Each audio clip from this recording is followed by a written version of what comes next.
Ay,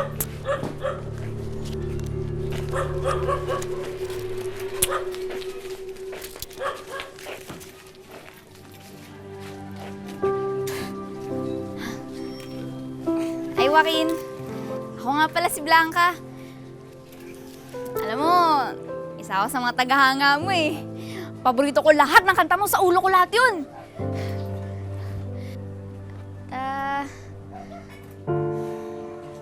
Sabi ni Kiko, bababa daw yung tingin mo sa aming mahihirap eh. Eh, sana naman di totoo yun. Pero huwag kang mag-alala. Pag nakapag-aral ako at naging maganda yung pamumuhay namin, hahanapin kita. At kung mismo makikipagkilala sa'yo, ayos ba yun?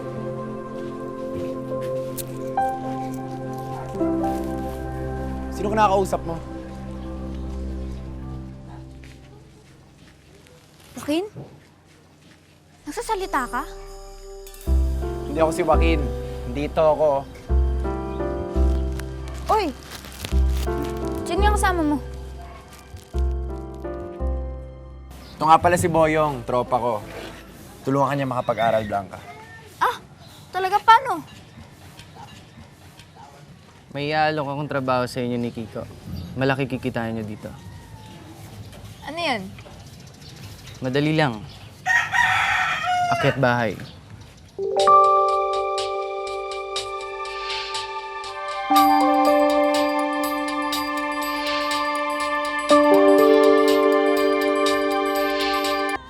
Hindi ko kayang trabaho ngayon. Iba na lang yung lapitan nyo. Blanca, Isipan mo yung sinabi ni Boyong. Sayang din naman yung kikitain natin.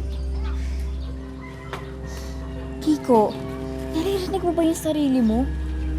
Nanakaw yung gusto ipagawa sa'yo ng katropa mo eh. Ano ka ba? Kailan pa tayo naging magnanakaw, ha? Blanca, alam kong kailangan mo ng pera. Pagpapagamot sa nanay mo, pang-aral mo. Ito na lang ang nakikita kong paraan. Oo, gipit na kami ni inay. Pero hindi pa ako gato kadesperado para magnakaw. Kung gusto mo, ikaw na lang. Pero hindi mo ako mapipilit na gumawa ng mali.